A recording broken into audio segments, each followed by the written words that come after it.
Bonjour, je me présente, je m'appelle William. Et moi, Florian. On est deux étudiants en sciences sociales de l'Université de Genève. L'été dernier, on a décidé de faire un tour à vélo de la Suisse pour aller à la rencontre d'idées nouvelles, de projets concrets et de citoyens déterminés à réinventer notre manière de vivre et de consommer. Mais pourquoi on a fait ça, Flo? Parce qu'on en avait marre d'entendre seulement des discours alarmistes sur le réchauffement climatique, marre d'avoir l'impression de ne rien pouvoir y faire. Alors on s'est mis d'accord. On a préparé nos vélos et notre matériel de tournage. C'est-à-dire 2 iPhones, un trépied et un micro. Et une tente et une casserole aussi. Oui, c'est vrai. Et on est parti Voici l'histoire de notre voyage. Hey Bobby Marley, sing something good to me. Yeah, this world go crazy. It's an emergency. Whoa, hey Bobby Marley, sing something good to me. Yeah, this world go crazy. Yeah, it's an emergency. Whoa, hey Bobby Marley. Sing something good to me. One day this world go crazy. It's an emergency. Après une première journée à vélo, on arrive à Lausanne et par hasard on tombe sur... Solar Sound System. C'était quoi ça déjà? Alors moi je suis Laure et puis je m'occupe du Solar Sound System. Puis le Solar Sound System en fait on le voit là derrière. C'est une machine qui marche avec des panneaux solaires quand il fait beau et puis quand il pleut ou qu'il fait nuit il y a des vélos. On est tous des bons fêtards et on aime faire à la base aussi des soirées sauvages. Et, l'idée c'est de pouvoir faire la fête de façon écologique. Et puis au fil des années, c'est devenu un projet plutôt éducatif pour expliquer aux gens qu'on peut faire pas mal de choses avec assez peu d'énergie en fait. Puis dans les écoles, il y a des animations qui expliquent déjà les énergies aux tout petits, aux plus grands, ils expliquent l'énergie grise. On a aussi une exposition itinérante avec des modules interactifs, les enfants peuvent jouer avec, ça fait de la lumière, ça fait de la musique, ça fait plein de trucs. Et puis les enfants comprennent assez bien, sont super réceptifs. Et par contre, pour les adultes, de la musique et de la fête, ça leur parle beaucoup plus qu'un petit module qui fait de la lumière, ça c'est clair. Est-ce que les enfants ils comprennent qu'il y a quand même quelque chose qui est lié au développement durable ou ils se disent juste chouette, je vais faire du vélo et qu'il y aura de la musique? Alors avec le ITEX-ADER, c'est l'association qui gère le Solar Sound System. Avec ça oui, parce qu'on fait vraiment de la promotion, on explique vraiment et puis c'est un lien direct. Quand ils tournent une manivelle et puis que ça allume une lampe, ils comprennent. Avec le sound system, on leur explique que quand ils pédalent, ils fournissent l'énergie pour que ça marche. Après, on joue un petit peu avec eux, effectivement, puis on peut descendre la musique et puis... c'est pas vrai, mais en fait, on a des batteries et du coup, on peut continuer quand même s'il n'y a pas de soleil.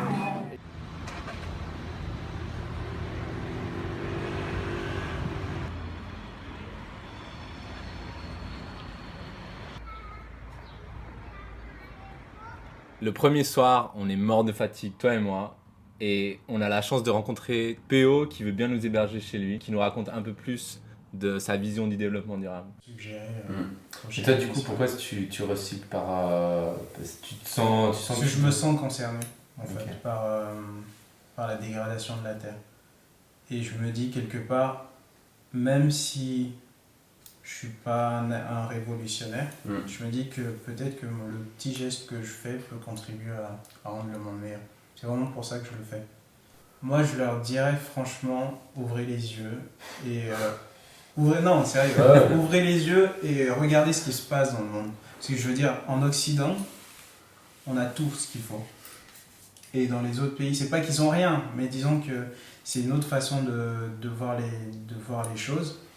Et à force de consommer comme on le fait en Occident, on leur enlève le peu qu'ils ont, le peu en fait de satisfaction qu'ils ont. Parce que franchement, regarde, je prends mon cas, ça n'a rien à voir, mais j'ai des bouquins, j'ai des vinyles, j'ai des machins, mais concrètement, est-ce que ça me sert? Je veux dire, c'est vraiment un plus. Ouais.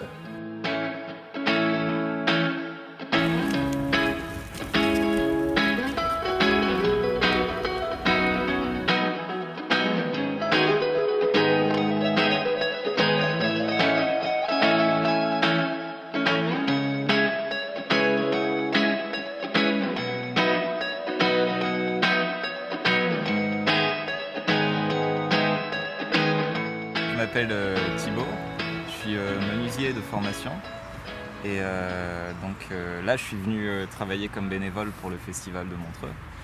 Et sinon on a un projet en fait en route de permaculture et d'agroforesterie dans le sud-est de la France, du côté d'Orange. À mon avis, la première chose à faire, c'est de faire l'inventaire de où on en est soi, déjà. Parce que si on suit l'approche, ça commence pas dans le jardin, ça commence avec soi-même. De se dire, ok, qui je suis, où j'en suis. Je veux faire de la perma, je sais pas, soit pour vivre en autonomie, soit pour vivre dans la nature, tout ça. Donc c'est par où je vais commencer, en utilisant ce que je connais en fait, et avec des petites étapes. Et les petites étapes, ça va être des choses toutes simples. Ça va être récupérer par exemple récupérer ses déchets alimentaires, faire un compost. Ça va être peut-être participer à des jardins partagés quelque part. Il y a vraiment des toutes petites étapes à prendre pour y aller progressivement. Have you had your colors on for long? Has the rainbow already reached your soul? And I'm thinking that we're going up just like children.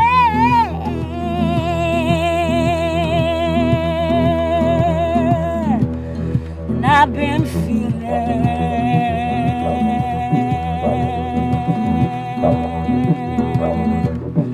and I've been faithing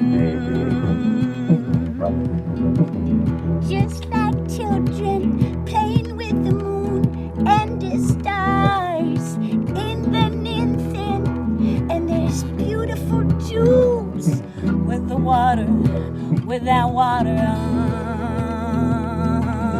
calling my name, with that water calling our name.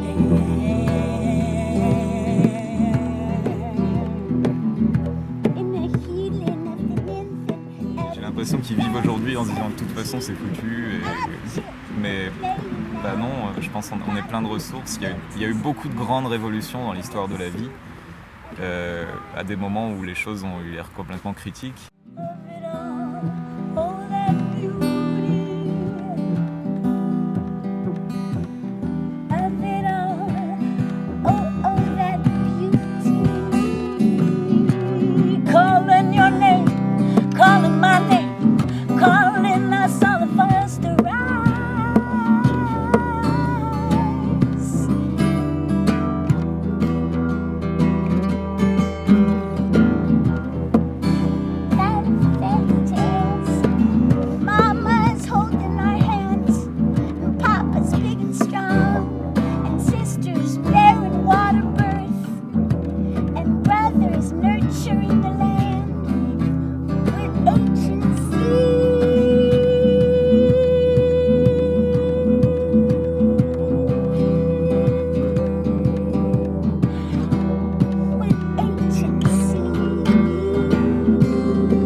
Je m'appelle Nicole Bardet, je travaille à la Banque Alternative Suisse et j'habite ici à Romont. Je suis membre du législatif et membre fondatrice de Glane Ouverte. Moi je m'appelle Luc Bardet, je suis donc le mari de Nicole J'habite à Romont depuis 9 ans. Je suis maintenant conseiller communal ici à Romont, donc membre de l'exécutif. Et alors, qu'est-ce que le projet de Glane Ouverte? Comment ça a commencé et en quoi ça consiste? Alors, en quelques mots, ça a démarré suite à une soirée qu'on a eue dans le cadre de notre système d'échange local où le livre de Rob Hopkins avait été présenté. Suite à cette soirée, plusieurs personnes étaient motivées à lancer une initiative de transition ici à Romont. Et nous nous sommes réunis quelques fois pour pouvoir organiser un forum ouvert. Suite au forum ouvert, c'est vraiment là que les projets sont nés et qu'on peut dire que l'association a été active. Les villes en transition, je pense qu'il y avait des circonstances quand Rob Hopkins a lancé ça à Totnes avec ses étudiants. Donc lui, il avait déjà aussi une certaine base finalement de personnes motivées à lancer des projets. Face finalement à cette problématique environnementale du pétrole, ils se sont dit on va faire quelque chose. Et ils ont cherché ces initiatives, mais là aussi ils ont adapté localement aux gens sur place, qu'est-ce qui les touchait. Et c'est ce que nous on a fait ici, on a repris ça de ces villes en transition. Je crois que Totnes c'est aussi un succès parce qu'ensuite les politiques ont suivi. Ils ont vu là aussi une occasion de vraiment faire bouger les choses. Ici en Glane, les politiques ont moins suivi, c'est vraiment plutôt une action citoyenne. Mais je pense que ça a réussi quand les citoyens font quelque chose et à un moment donné, ça se rejoint quand même avec le politique. En Suisse, ce qu'on a, ce qu'il y a probablement pas en Angleterre, c'est les cités de l'énergie, où là c'est vraiment le politique qui fait des choses pour améliorer les conditions dans la ville en lien avec l'énergie. Ouais. La situation au niveau de l'énergie entre la Suisse et la Grande-Bretagne, elle est très très différente. En Grande-Bretagne, on a quand même inventé le concept de précarité énergétique, ce qu'on ne connaît pas du tout en Suisse. Notre organisation sociale, elle est différente. Notre production d'énergie aussi, notamment pour l'électricité, on a une part de renouvelable qui est importante, fait que la situation est différente. Donc c'est vrai que cette question de l'énergie, elle est plus difficile, je pense, à apporter à tout un chacun ici dans notre région qu'elle ne l'était à Totnes. Mais il y a d'autres éléments dans la transition qu'on peut tout à fait reprendre. Ici, c'est la question justement de l'alimentation et de garder une agriculture paysanne locale. Ça, c'est quelque chose qui touche les gens. Puis ça a aussi un rapport avec l'énergie. Quand on ramène une barquette de fraises en plein hiver depuis l'Espagne jusqu'ici, il y a une question d'énergie derrière qui est évidente. Alors les projets actuellement en cours, c'est le Crocter, ça c'est un projet d'agriculture contractuelle de proximité. Donc on s'engage à acheter chaque 2 semaines un panier de légumes et de produits régionaux. Bonjour. Alors comment ça fonctionne ici? Alors ici vous êtes chez Crocter. Ok. Crocter c'est une association qui fait ce qu'on appelle les paniers de la ménagère. Panier de la ménagère, vous avez le choix, un panier à 30 francs, un panier à 50 francs. Ça dépend le nombre de personnes que vous avez dans votre famille. Alors, on va partir sur un petit panier à 30 francs. Allez, regardons ce qu'il y a dans le petit panier. Voilà. Vous avez une boîte de carottes bio. Vous avez de l'ail nouveau.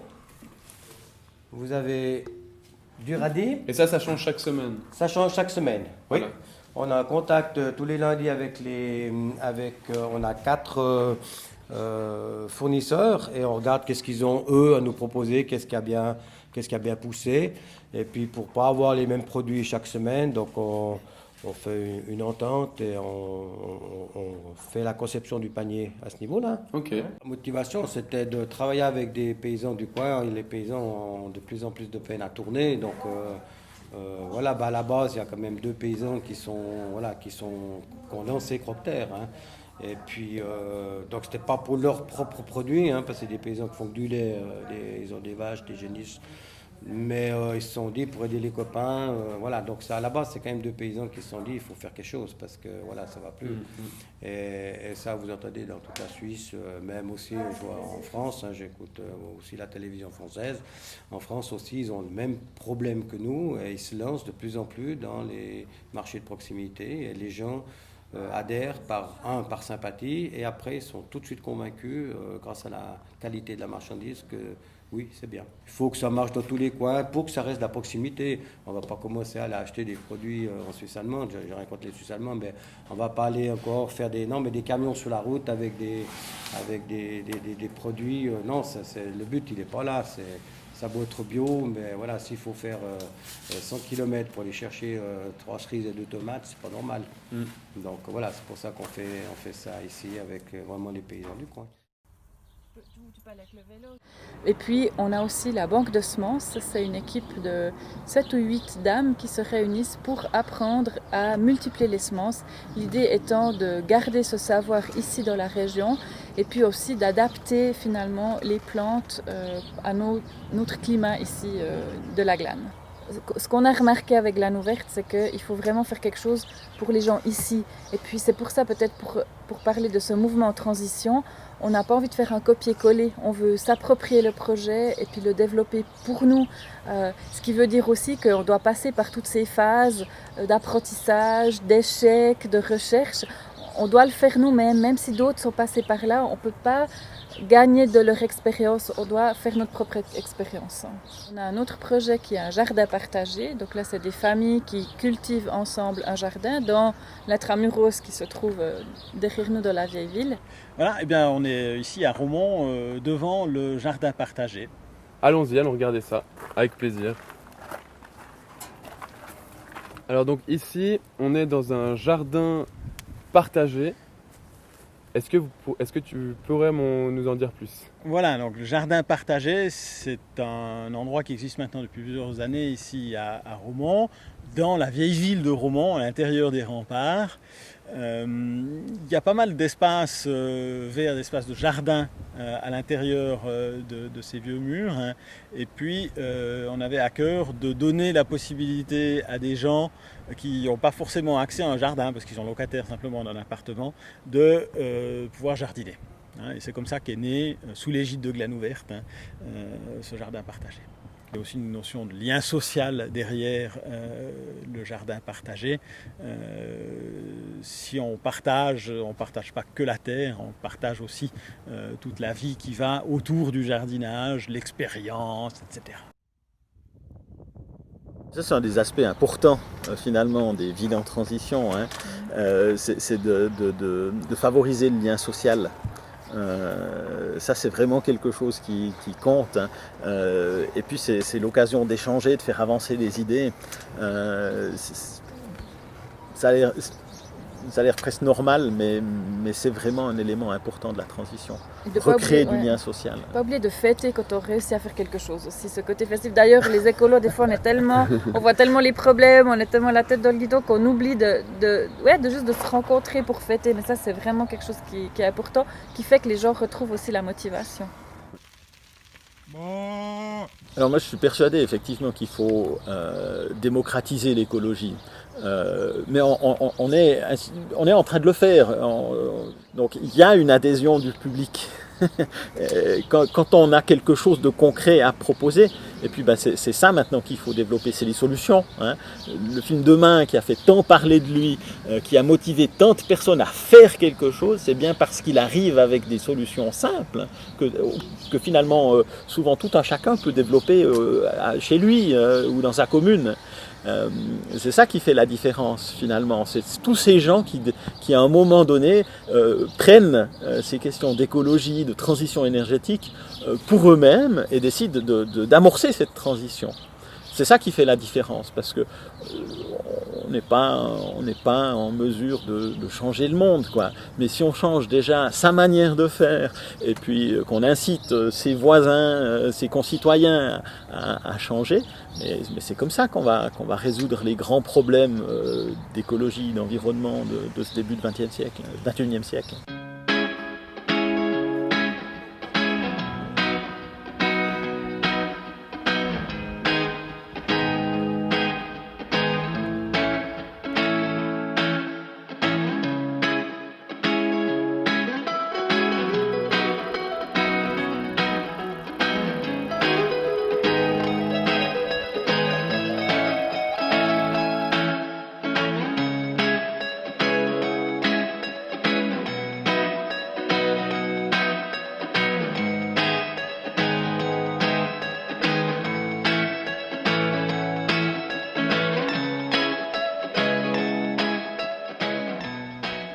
Je fais partie de la commission culturelle du port de Fribourg. Et donc, bienvenue, enchanté. Merci. Je t'en prie. Alors, en quoi consiste ce lieu? Alors, en fait, c'est un quartier d'été ouvert de mai à septembre où il y a 3 secteurs, si tu veux. Donc, il y a les jardins, le bistrot et une activité socioculturelle.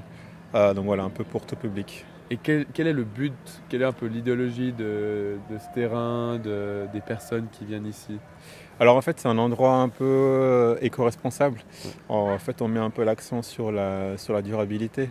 Et du coup, typiquement, pour la cuisine, on essaie d'utiliser des produits locaux, bio si possible, et de saison. Puis aussi éveiller un peu les gens au développement durable. Parce que typiquement, en fait, le lieu, c'était un lieu laissé à l'abandon, un site pollué de par les activités précédentes. Et du coup, de mai à septembre, le lieu il reprend vie grâce au jardin, à ses bacs et puis aux gens qui viennent par ici. Et on va le voir peut-être tout à l'heure, est-ce qu'il y a toujours autant de gens? Oui, en fait, la météo, on est quand même pas mal gâté cette saison et du coup, les gens sont attachés au lieu, c'est la 4e année et puis du coup, les gens ils connaissent et puis ils apprécient, donc ouais. Et donc là, en fait, on est déjà dans les jardins et en fait, ici, c'est cette année, en fait, il y a eu pas mal de projets avec des écoles. Okay. Et donc, en fait, les bacs que tu vois, il y a des classes d'école en fait, qui venaient chaque semaine s'en occuper. Et donc là, avec les vacances scolaires, je pense que ce sera avec les jardinières qui vont s'en occuper. Mais voilà, ça a un l'aspect éducatif aussi, en fait, qui a bien été développé cette année. Donc voilà, je crois que c'est assez cool que les enfants ils mettent la main à la pâte et puis qu'ils se rendent compte de ce qu'ils ont dans les assiettes après. Et si c'est pas les enfants, qui vient ici pour jardiner, s'occuper des pots? Alors il y a un jardinier et puis des jardinières et puis aussi beaucoup de bénévoles. Je crois que ça représente de mémoire une vingtaine de personnes. Donc voilà, qui viennent 2 à 3 fois par semaine et aussi un peu tous les jours justement pour arroser les bacs. Ok. Et ensuite, au niveau des récoltes, qui peut utiliser la nourriture? En fait, il y a une partie du coup qui est utilisée pour la cuisine, par exemple pour les thés froids, pour certaines boissons, et puis pour certains mets. Mais voilà. Mais de toute façon, disons, les récoltes ne sont pas suffisantes pour que le restaurant soit autosuffisant.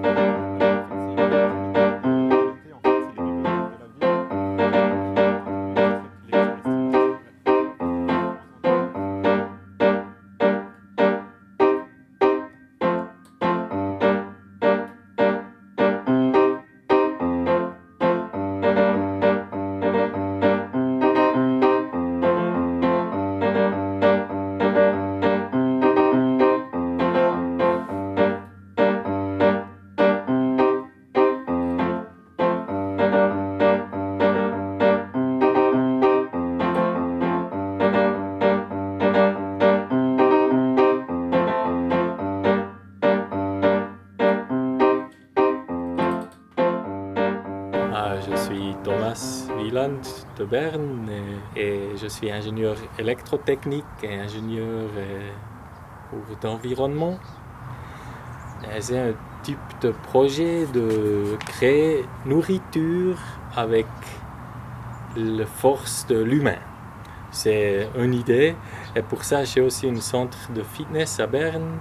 On peut pédaler par exemple pour mouliner le grain ici et pour presser de l'huile. Et du coup, les gens ils viennent au fitness, ils pédalent et ensuite ils peuvent recevoir un petit peu de leur effort? Oui, c'est comme ça. Une car, qu'est-ce qu'ils ont produit? Ils peuvent garder lui-même. Et les 3 autres cars, j'essaye de vendre au marché à Berne. On va aller voir ensuite les machines. Mais quelles sont les machines que tu as actuellement inventées? C'est une machine pour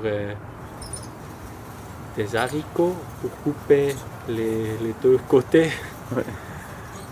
Et après pour sécher, normalement ça a besoin beaucoup de temps pour faire ça. Chaque haricot, tu prendras la main et avec cette machine tu es beaucoup plus vite. Et normalement dans l'industrie c'est beaucoup plus grand. Et mon machine, ça fonctionne avec la main. c'est une chose, et l'autre chose, c'est dans le centre de fitness. Et aussi, une autre chose est le sécheur qui fonctionne avec l'énergie solaire. Avec l'énergie solaire, on peut sécher les haricots pour peut-être un jour, et après ça donne des trucs comme ça. Ouais. Et on peut garder ça pour des ans.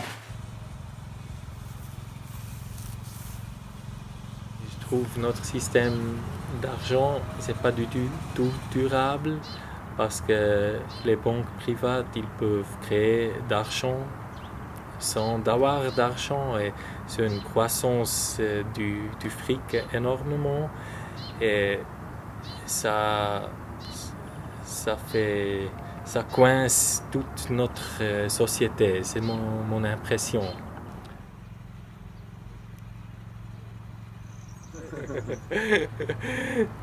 C'est mon idée et je peux pas dire ça va comme ça. Je veux être ouvert aussi pour parler avec des autres personnes, pour développer des choses. Je pense que je suis une petite partie dans une process. Oui, j'espère. Je connais aussi des autres. Je fais la connaissance aussi avec des autres personnes qui veulent faire quelque chose dans cette direction.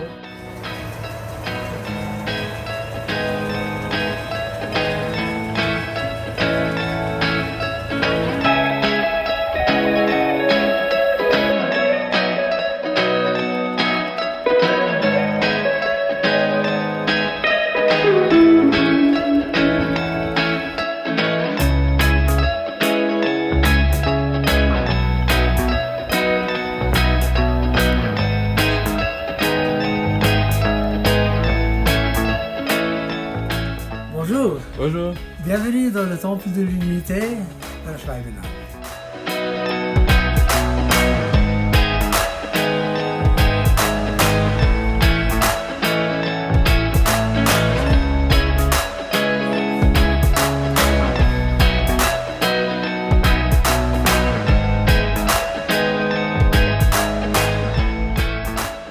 Il y a 36 ans, j'ai reçu la commission de maître spirituel qui s'appelle Babaji. Et j'ai eu l'honneur de le connaître et d'avoir une relation spirituelle.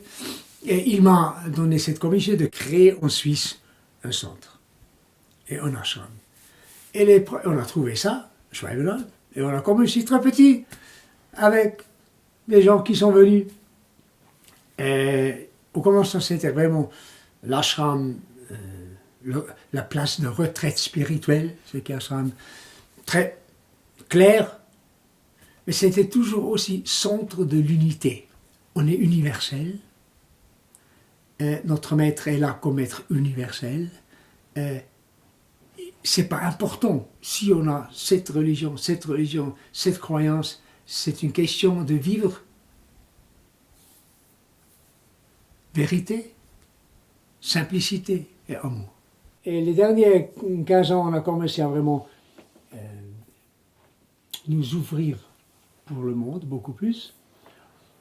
Aussi dans les bâtiments, on a rebâti, on a restructuré, on a créé une nouvelle salle, on a fait le centre de séminaire beaucoup plus grand, et on a commencé à payer nos membres de communauté qui sont le staff. Aujourd'hui, on a 4 piliers. On a le pilier du centre séminaire, avec lequel on fait à vivre pour nous, où on invite les gens pour faire les séminaires spirituels, ésotériques, écologiques, permaculture. On a la communauté, où on travaille sur nos relations et sur le vivre ensemble.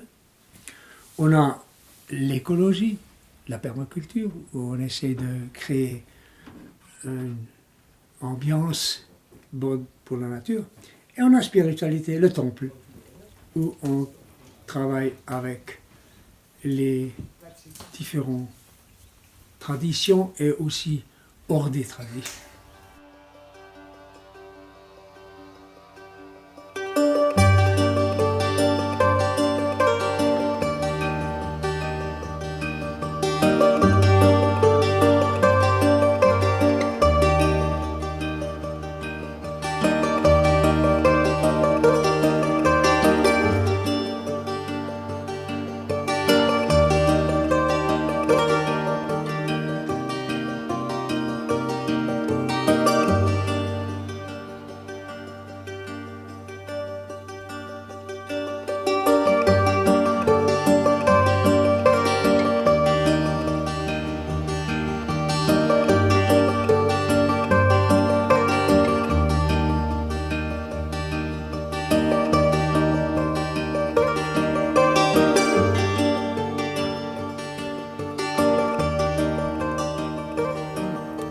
is Katja Turmühle.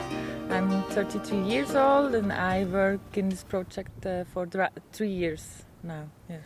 The project starts 2010 and there was the idea to create an edible garden for people who can come and eat from this place and create also on this attitude. We are here on 1100 meters.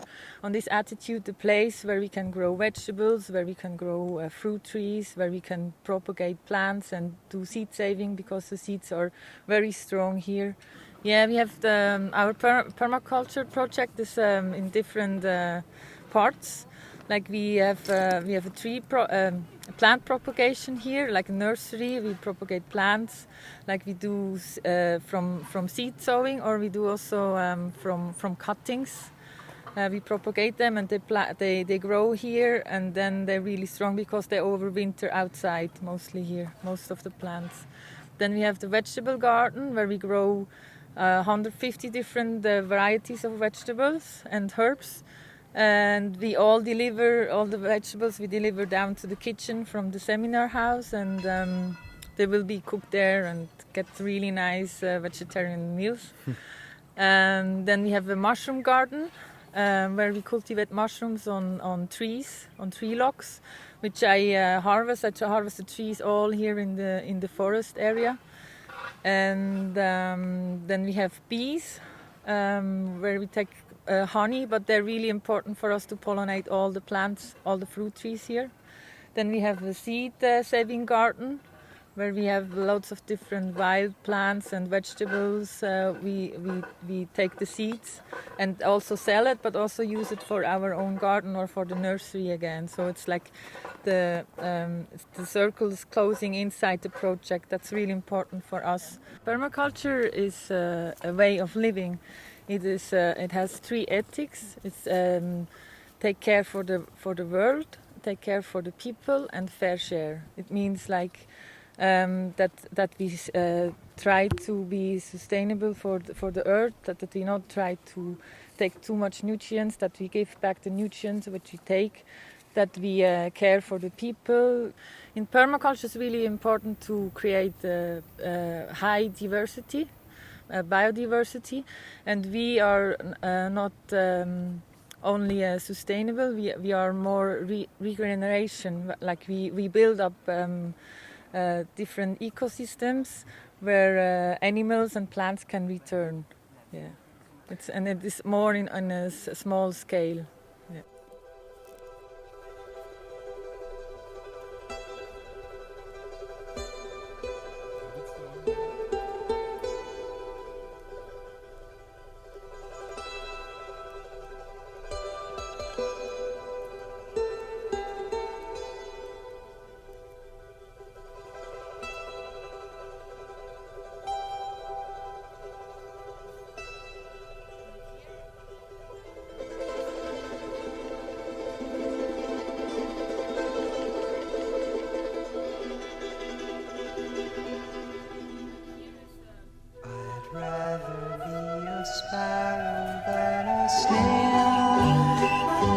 Yes, I would. If I could, I surely would.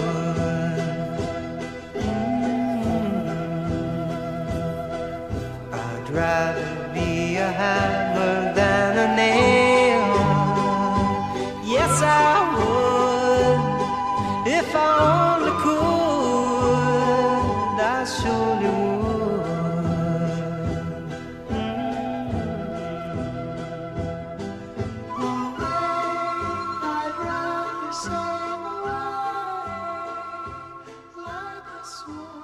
Alors, dis-nous tout. Qu'est-ce qui se passe ici dans ce jardin? Bon, ça c'est le jardin des semences. Donc là, vous voyez, ça pousse, ça fond. J'ai donc semé, au début d'année, j'ai tout semé. La plupart, ils sont semés. Les plantes, ils peuvent pousser à l'endroit où ils sont forts, où ils ont choisi eux-mêmes de pousser. Et là, tu as combien de plantes différentes? Bon, ça doit être ici une vingtaine de plantes différentes, je pense. Chaque plante est différente. Il faut vraiment observer la nature. Et alors, ouais. une fois que tu récoltes, on va voir à l'intérieur comment ça se passe? Oui, donc quand il fait beau, je les sèche ici. Ouais. Je les sèche encore là, quelques jours avec le soleil.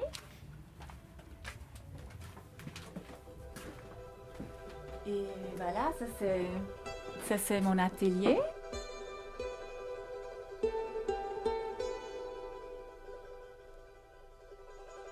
Parce qu'on récolte une septantaine de graines différentes. Et ensuite, donc on les nettoie. En hiver, je les nettoie, je fais les tests de germinaison pour être sûr que voilà, ça germine. Ça, après, les graines, vous les vendez? Là, voilà, et ça c'est les graines que je vends et ça c'est le produit final. Je fais je fais les étiquettes. Du coup, à quoi ça sert, du coup, les graines? Oui, alors, bon, avant tout, on les utilise bien sûr pour notre propre utilisation. Donc, une partie, je garde pour moi, bien sûr. Et donc, l'autre partie, c'est soit pour la nurserie, qui font les petits plantains, ou pour le jardin des légumes, si je prends des légumes.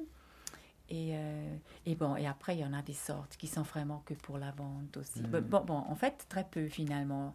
J'essaie d'avoir de moins en moins qui sont juste pour la vente, mais vraiment de plus en plus que nous, on utilise pour nous et qui sont souvent des plantes. Donc ça pour manger ou aussi des plantes pour la santé, en fait, des médicinales, des plantes médicinales, on a pas mal. C'est quoi le plus grand avantage de cultiver des plantes sauvages? Bon, pour moi, donc on a beaucoup moins. Souvent en avril, mars, avril, c'est les premières plantes qu'après la neige. Ils sont déjà là. Ils sont pleins de nutriments, en fait. On peut faire des smoothies. Donc nous, on fait plein de smoothies ici avec toutes ces plantes qui sont... Quand nous, on commence juste de commencer à avoir les petits plantains dans la serre, en fait. Toutes ces plantes, ils sont déjà dans la nature, en fait. Et on peut déjà les manger, en fait.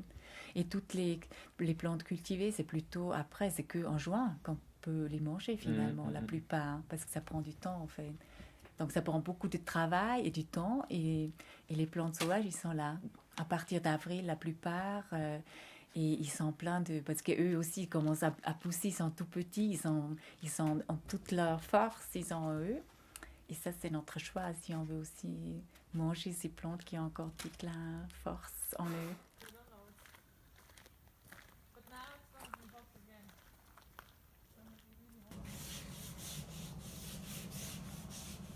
Il y a beaucoup de gens qui viennent, ils sont en train de chercher dans leur vie, et après certains points, ils continuent aussi. Quelques années ici. Alors ça, c'est vraiment comme un instrument, la Schwalbenalp, centre de vie, comme un instrument de transformation de conscience et de cœur pour les gens, peut-être aussi de corps. C'est comme un instrument qui purifie, qui transforme et qui donne possibilité pour croire. Il y a les gens qui viennent pour les cours, qui viennent pour quelques jours. Il y a un programme de volontaires qui viennent ici et qui restent ici 1 mois, 2 mois, 3 mois, 6 mois. Ils travaillent ici 30 heures par jour et ne reçoivent rien et payent rien. Les volontaires viennent aussi normalement après l'université ou en université ou après 15 années de travail quand on va changer quelque chose dans la vie. Alors c'est comme une place de transformation. Ils viennent, ils se retrouvent mieux eux-mêmes et ça leur donne l'alignement et ça leur donne l'inspiration pour faire le prochain pas. Like we work together, like the communication is quite good, or it has to be quite good with 30 people, you know, and we work all in different places. So we meet every morning, we have a morning circle and we share like maybe I need help in the garden because I have to harvest now all zucchinis or like, so we share all this, and we also with the volunteers, they're really important for us. And we have once a week we have a meeting, a permaculture meeting, and we have a core group who meets also once a week. We try to give feedback as well. We work on this now, that we give more and more feedback, so that we get used to the feedback and that then we not take it really personally, because if you get feedback, it's also for your own growth, you know. C'était incroyable, c'était vraiment assez magique. Il y avait un cercle de volontaires, on était à peu près 10. Ça tournait, il y avait des gens qui venaient, il y avait des gens qui partaient. Mais quand même un groupe atomique, disons, qui est resté de 4 ou 5 personnes. Et donc on travaillait 6 heures dans différents départements, dans le ménage, la cuisine, dehors, un peu dans le jardin. Et il y avait beaucoup d'échanges, beaucoup de soutien.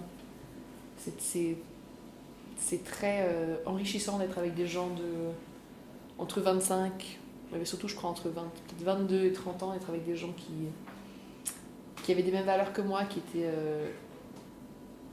axés sur le respect de l'environnement, le respect de l'individu, le désir de trouver des processus pour vivre en communauté, parce que je pense que c'est pas du tout, c'est très contre-intuitif, c'est pas inné du tout, c'est des valeurs acquises, tout ça. Because it's more, because of the ethics, it's more living together. It's more being conscious of what we eat or what we consume.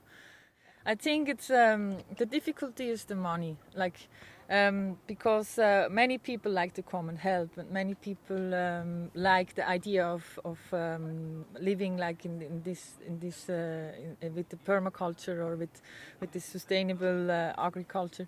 The more difficult is the consciousness of the people, because when you can buy really cheap vegetables from Spain or from other countries, then the consciousness is not here how much it needs to grow, like a carrot, for example.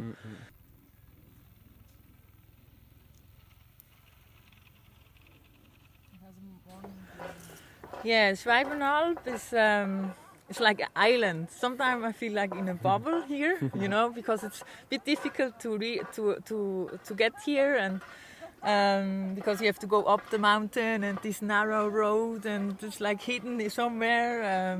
So I feel sometimes we are in a bubble. We try to do something which is not so normal in normal society. The main difference I feel here, when I'm here, I'm not overwhelmed from the sins. You know, when I go down into the town, I overwhelmed from the sins. When I go in the supermarket and I have 100 yogurts in front of me, and then I feel like, whoa, shit, I don't know what I want to buy.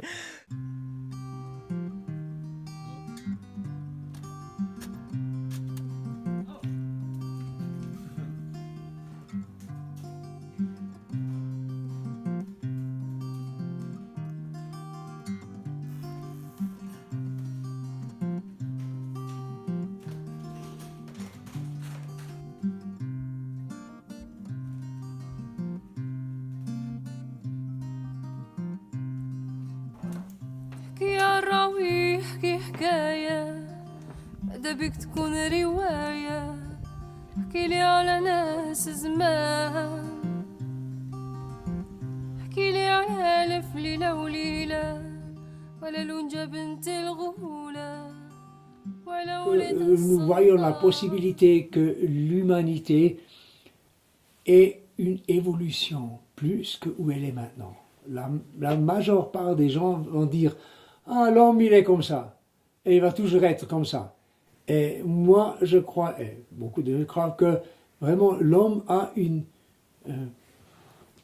possibilité évolutionnaire, que l'homme, il peut venir de l'homme animal sur l'homme, et sur l'homme divin veut dire un homme christique, un homme qui vit dans l'amour et dans le partage.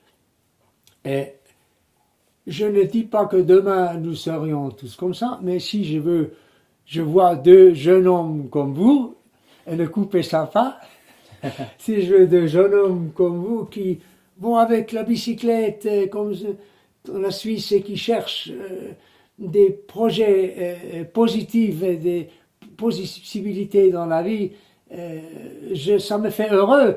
Je vois dans vos yeux que vous cherchez l'amour, et que l'amour est plus que seulement aimer le chocolat ou faire l'amour avec une copine, mais l'amour c'est une possibilité de vivre, une façon de vivre qui existe.